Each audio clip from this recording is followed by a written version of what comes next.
از چه میگم آقای حمید آقا یه سلیله نام بده من برم پایین اصلاح کنم. خب الان همین کارو کردیم.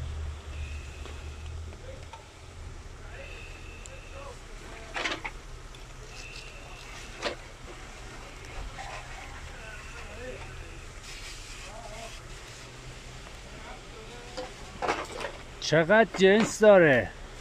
اصلا تو راه کلن شیده درگیر.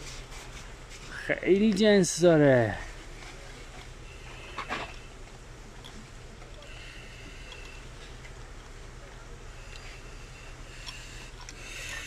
صدای آب مهدی نمیاد. چی میکنه؟ چرا؟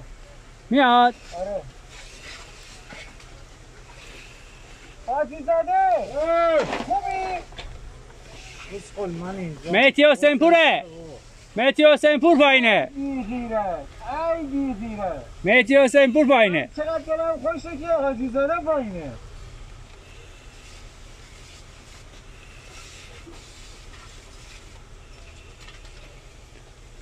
مهدی همه چی اوکیه؟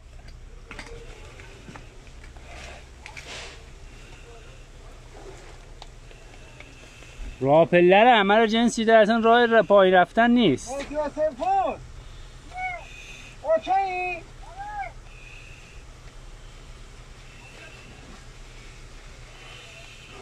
اینجا دود هست الان؟ آره اینجا دود است. توربکس هم از اون ور داره کار میکنه.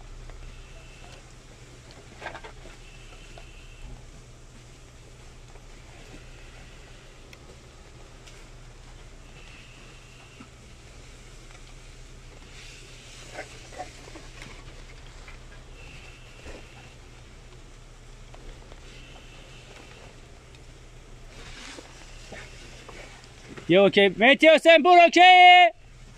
آره گفتی اوکی.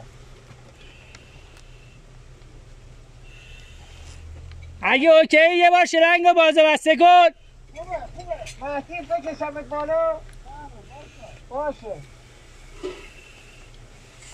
دستگاه چند تا داشت؟ اون توپ بکشه. مهدی دستگاه توپ کشید یا بالا؟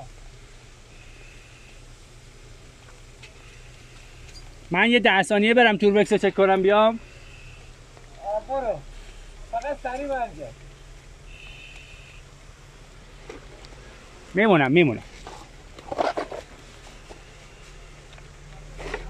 آی کلانتری توربکس رو چک کنید کفش تموم نشه. چیه؟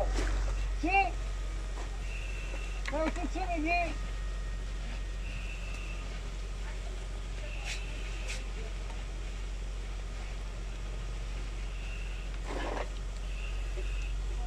بله بگو.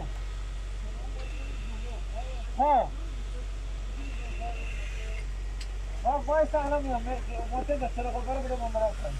چی میگه؟ مرتضی بالا سر ما وایسا. من دستگاه ندارم. دستگاه نداری؟ نه. مهدی میگه به من با من بیا